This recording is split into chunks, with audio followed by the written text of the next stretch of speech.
Welcome to the first episode of Got Your Six, Lads Advice Encounters with me, Gav Topley, and friends.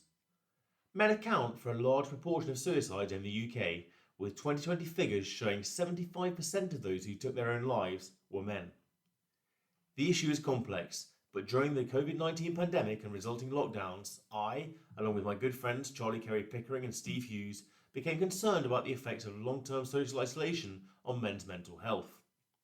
We established Lads Advice as a private Facebook group, a place for men who might struggle to access support, to do so without fear of judgment and to find a sense of community. We currently sit at nearly 5,500 members and have raised nearly £12,000 of our current target, £20,000 for papyrus suicide prevention. As a group, we pride ourselves on our diversity, and in this podcast we'll speak to a wide range of guests on topics that we hope will be of interest to members and to anyone interested in modern life, well-being, mental health and the human condition. In this first episode, I speak about my own background and experiences, from growing up in a post-industrial mining town to the army, to working in the youth justice system and my current research at Cambridge University. All of this tied into the conversation with Charlie and Steve that led to the group's conception and creation. The audio in this episode was kindly made available to us from a previous podcast on which I was a guest, chatting with Chandy. It was Chandy's interview that led to our members suggesting a Lads Advice podcast ought to be created. And with the donation of a Blue Yeti from Blue Microphones secured by Harry Jackson, the deal was closed. So in many ways, Chatting with Chandy is our parent podcast. So thanks, Chandy, and please do go and check him out. I'm Gav. I grew up in a place called Warsop, which is a sort of post-industrial mining town near Mansfield in Nottinghamshire. I left school at 16, went and did falconry for a bit up in North Yorkshire, training birds of prey. Enjoyed that for a while, but it wasn't going to be a long-term thing. The pay was pretty poor. It was in the middle of nowhere. I didn't drive, so I was sort of 16, 17, stuck in the middle of North Yorkshire with one pub, a riding school, and nothing else for miles and miles. So ended up coming home, got home and thought, yeah, I've left home. I can't be doing this. I need to work something out here and get into work and get out at home. So with fairly limited imagination, went and looked for jobs working with animals. I found a job as a vet tech in the army. So I ended up joining the army very much to work with animals, not to join the army. And then sort of went through all the basic training, which is soldiering, but only really realised I was in the army properly when I got sent out to Kosovo as a vet tech there. Did the minimum amount of time. I ended up down in London with the King's Troopers there, vet tech. When I left the army, off the back of something that happened in London, I ended up working in social care, so with young people with emotional behavioural difficulties, and working in a unit down in Torquay. So it was for young people who got extreme behavioural problems, and therefore it was quite difficult for social services to find them a placement. From there, I ended up working in a secure unit for young offenders and at-risk children, the Atkins unit down next to. Brilliant work that was being done there, but it is intense. So I sort of get a bit of burnout. Took a break from that, ended up as a street fundraiser. So, you know, the people who pest you in the street to sign up to charities that you sort of try and look down and avoid if you can. I was doing that.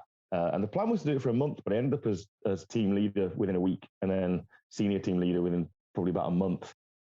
So I was traveling around the country teaching fundraisers, communication skills and how best to approach their fundraising. Then I got sent to Australia to help launch a campaign out there. And so it kind of ran away with me a little bit, but I got back and the company that we were working for had folded in the UK. And I'd always thought about going to uni, but as I say, back at home, none of my friends had gone to uni, none of my family had gone to uni. Didn't really seem like much of an option, so I was sort of tentatively exploring it. I hadn't got A-levels or anything like that. So I'd come back to Bournemouth because the plan had the company not folded, to set up a fundraising team there. So I went up to Bournemouth Uni and got talking to the program leader for BACOM, the communication and media degree, a lady called Helen.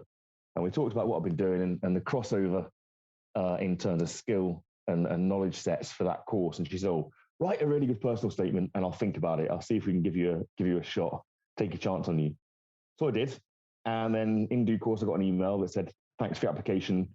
Go and do some A-levels, will you?" So I replied to that and said, "That's a bit disappointing." Obviously, I spoke with Helen. She said if her personal statement was good, I'd get a place and she'd take a chance. So could you please offer some feedback on the personal statement?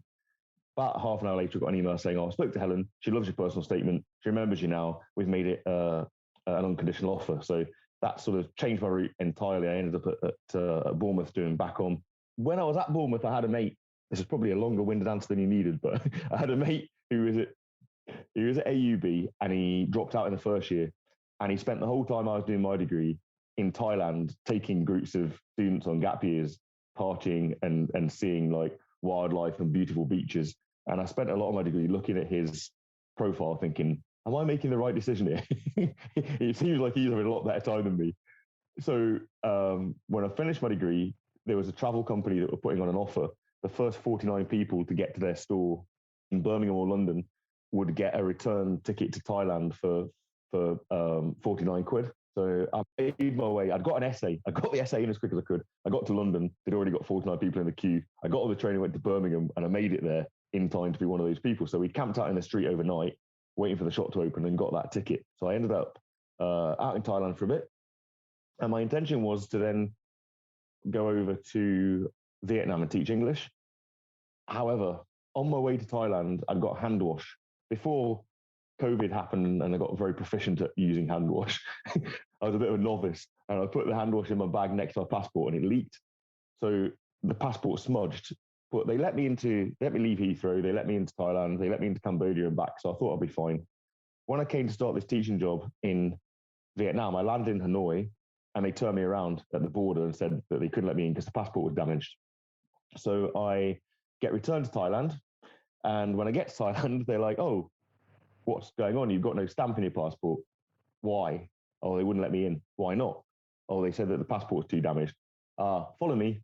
Sign this paper in Thai. I said, I'm not going to sign that paper. It's in Thai. I've got no idea what it says. Don't worry about signing the paper. We're going to take you to the room. So they take me around these sort of back corridors of the airport, and we end up at what looks like a little office space. There's a door and a little desk, and we go in. They close the door behind us, and then there's another big metal door. They open that door. They say, go on in, and they close it behind. And I'm in this great big room with about 30 or 40 other people, and it turns out it's an immigration detention center.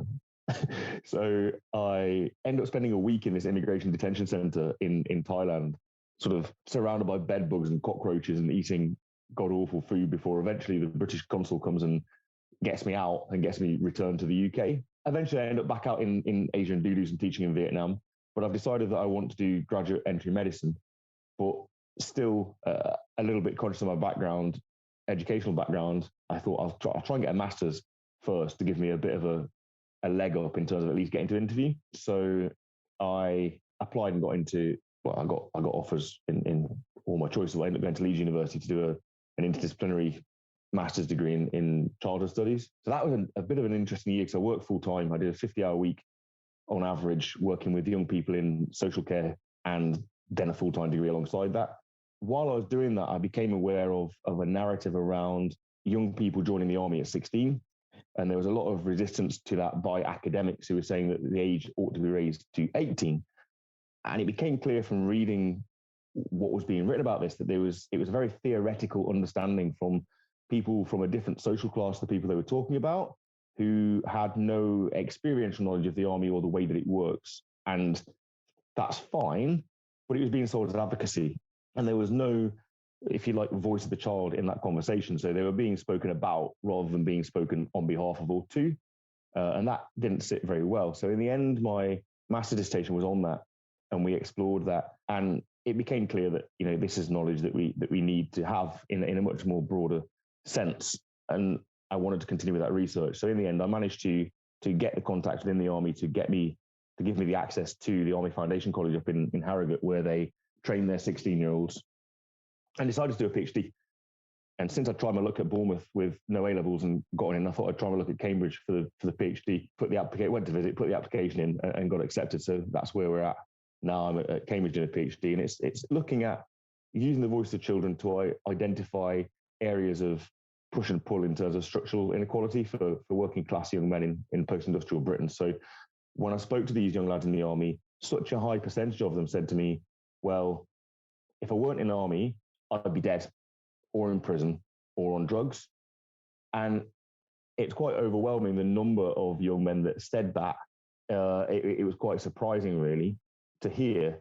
And And so what I ended up wanting to do is do a comparative study. So looked at the situation of young men who are in the youth justice system and talk to them and find out what's going on for them and how they see, their life course, where it's been, where it's going and why, and then talk to the young lads in the army to try and work out really what we can do to support young men from disadvantaged backgrounds or disadvantaged towns into better opportunity, better access to skill sets that are going to enable them to support themselves well, and better mental health as well as a byproduct. And how far into your PhD are you at the moment? So it's been a bit set back by COVID. I'm second year, but we've not started yet on the sort of primary data collection. That's due to start pretty soon when we go back into, well, when uni kicks off. There is no real holiday of a PhD, but when university picks up again pace in sort of September or October, then I'm hoping to start the field work then. And so let's talk about what made you decide to create the Facebook group, Lads Advice. What inspired you to do this? Yeah, so I think it's multifactorial. There are issues around mental health and specifically male mental health that we're aware of anyway. That was exacerbated during COVID, and I think there were headlines that we were at a 20-year high in terms of suicide and poor mental health anyway, and that already 2/3 of suicides are men, and that was on the rise for younger men as well, sort of exacerbated perhaps by things like the lockdowns and the lack of social engagement that was happening. And also close personal and sort of removed personal experience as well. So I've had two friends take their own lives, one of whom was in the military and took his own life on a tour, another friend who hung himself when he was at university, and then also a friend's brother who took his own life. So it's quite close to home, and that's just off the top of my head, people that I know who have been affected by these issues. And also through the conversations that I've been having around my research topic and with young men about boundaries to good mental health, and so also the way in which society started to be less connected and what impact that has on mental health. I felt that there was a real space for something like this that was needed, that was not so much sold as a mental health space, because the aim of the group was really not to target people who are already accessing services particularly. It was to target people who might find it difficult to talk or might find it difficult to access services, who might be really struggling, that might find it even more difficult, the social isolation that was happening as a result of the lockdown. So I guess that's where it started. Also, one of my good friends, I'm actually up in here in Manchester visiting him at the moment, had said that he wanted to do something that was good and that could support and help people, and he was bouncing ideas, and we were talking around what we could do, and this is one of the ideas that we thought might be really useful. One of the other admins is a young lad who's in the army, and he previously tried to set up a similar group. So when I discussed my idea with him, he was really enthusiastic, but he set it up as a support group. He'd called it Helping Hand, and it was sort of a picture of a stile out of some mud going out of a field, and it was very much geared towards, you're having a terrible time, let's support you. And that model didn't work. A couple of friends joined, and then it fell flat. So we sort of employed quite a different model. It was more a fun space for young men to be able to just go and chat, share their experiences, and have a bit of a laugh without any judgment. And to signpost, I guess, if they need that support. Exactly that, yeah. So in that space, what happened is people come into the space because it's a bit of a laugh, and then they realise there are people there that are sharing experience or asking for support, and an overwhelming amount of support happens, and it's done without judgment, and it becomes a space where then, by some people being brave and leading by example, others have come forward and done the same. So yeah, we offer sort of, in the first instance, it is peer support, and then if it's needed, then we also signpost and refer onto other agencies so that people can get more specialist support. And it really is a massive range of stuff that happens within the group, from a young lad who felt like he was never going to get a job, had been trying for about 18 months and couldn't get employment, and another guy who's a recently qualified teacher who sat down with him on a Zoom call and went through his CV. He applied for a job and he got the next job that he applied for. So really sort of low level stuff. Or another lad that similar to, I was explaining about my sort of academic background, he really wants to do A-levels, but none of his family have done A-levels.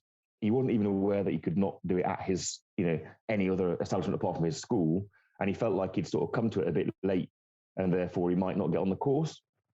So we sort of supported him with practical ideas about, what his options were.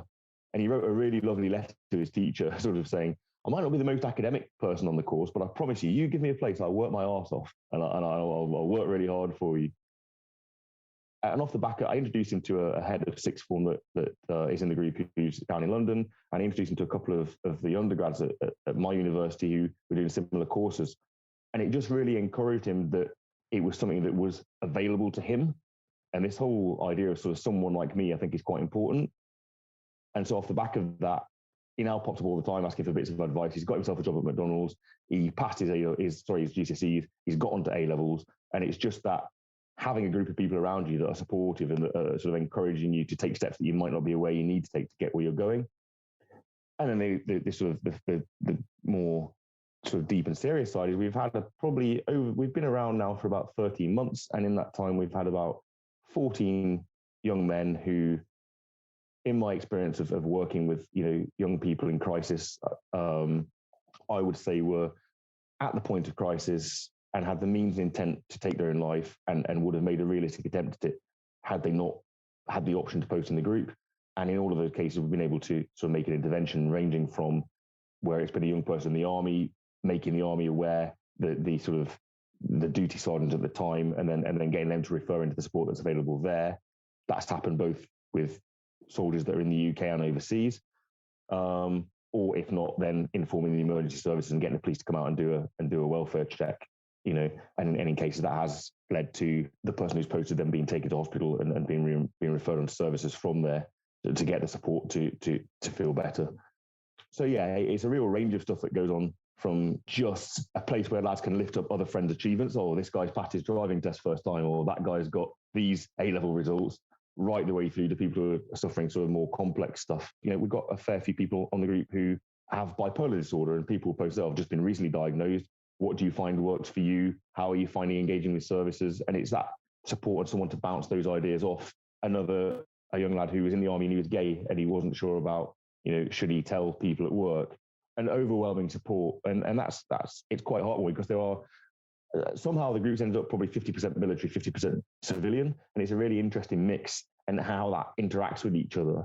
There was a gent who came on and said, oh, look, I've been really enjoying the support of the group. It's really refreshing and heartwarming to come on the group and see people supporting each other. But there's two things I need to ask you about, because first of all, I'm a bit older, I'm 50. And second of all, I'm gay. And is that a problem? And obviously, during his sort of formative years, for him and his peer group, it had been a problem.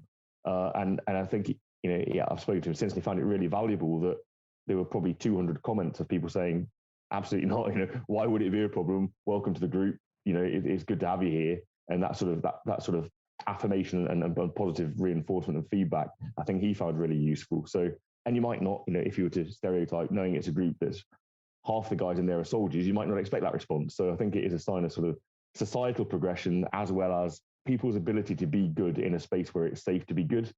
Another friend said his uncle's on there, and I won't use the term that he used, but he said that he's not the nicest of people on the rest of the internet in the way that he interacts and the things that he says. But he's come on the group and has been really, really lovely and shared a lot of personal stuff that he hadn't even shared with that family member. And again, it's just because I think in that space it feels safe to do so. And it is in many ways the expectations around masculinity in society that I think can lead to a lot of the issues that men, and particularly young men, face. And in a way, the group removes some of that pressure and normalizes a space where it's okay to speak and seek help and not be judged. And it's okay to support your friend and big up their achievements. And it's going to be met with positivity rather than the sort of negativity that you might find elsewhere on the internet. And I know that this is, we've talked about the importance of men's mental health there, and why it's important for this group to be solely for guys to be open and to be honest, and kind of like peer support. For you as your time in the army and stuff like that has taken an impact on your mental health, do you think there's still a lot of stigma around men talking about how they're feeling? In wider society, I think for sure. And I think it's very evident in two ways. First of all, the sort of example I just gave of the guy that acts very differently outside of the group. And secondly, in the way that the pacing and leading within the group happens. People come into the group and they sit back and they watch and they sort of suss out what's going on for a bit before they then get involved. And that's some of the other feedback that I get from people by direct message saying, I haven't commented, but I've found it really refreshing to see the way people interact. And I've found it really useful to see the support and the feedback other people have got. And that feeds into my own situation. And I got a message from a young man, and I'm paraphrasing because obviously we're speaking by video chat, so I can't get the message up, but it was along the lines of, as a young black man, I'm taught that I need to be strong, not show vulnerability, and not share my feelings. And it's been really refreshing and helpful to me to have this space where I'm supported to be able to do that, and it's normal and okay to do those things. And I've been really struggling with some mental health stuff. And honestly, this group of strangers has helped me more than any of my friends or family have been able to, because I don't feel that I can share what's going on with those people. And I think that is another thing in that space, that largely you're talking to people that you might have interacted with in the group, but they're not in your day-to-day life. And so therefore it's less of a risk to make yourself vulnerable. And then ultimately, if you don't still feel comfortable doing that, there's the option to submit posts anonymously. So the admins can see who's submitted it, just because, we don't want it to be abused. And that's the way that Facebook has set it up. But it means you can seek advice and you can reply to the comments that are given still without giving away your identity, which I think is sort of another useful sidestep. So I've kind of not quite answered your question, I guess.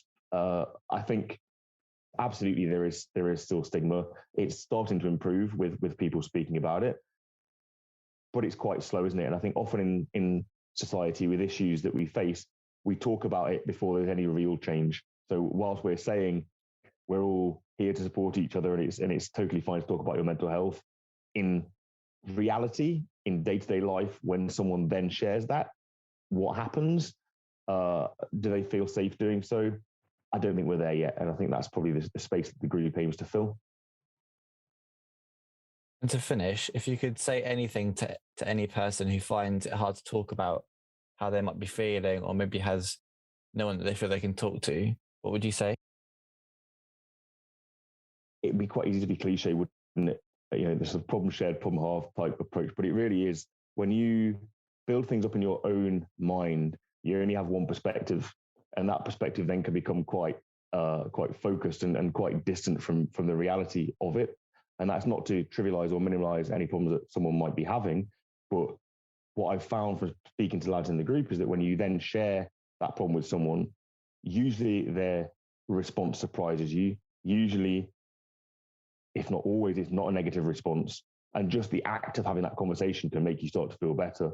And then if it is something that, there are solutions to, and it can be solution focused, that other person's perspective can really help you to work out, to put into perspective what's going on for you, and to work out a way forward. Thank you for listening to the first episode of Got Your Six, Lad Advice Encounters with me, Gav Topley, and friends. There'll be a new episode every Sunday, but for iTunes users there might be a slight delay. If you enjoy the podcast, please tell your friends, but suggestions and comments are welcome, and you can connect with us via Facebook. The Facebook group is Lads Advice, on lads_advice on Instagram, or on advice_lads on Twitter. You can also email us, ladsadvice@hotmail.com, with questions, comments, or guest suggestions. And if you want to support our fundraising, you can do so at www.justgiving.com/fundraising/Chaz and Gav /Kelly.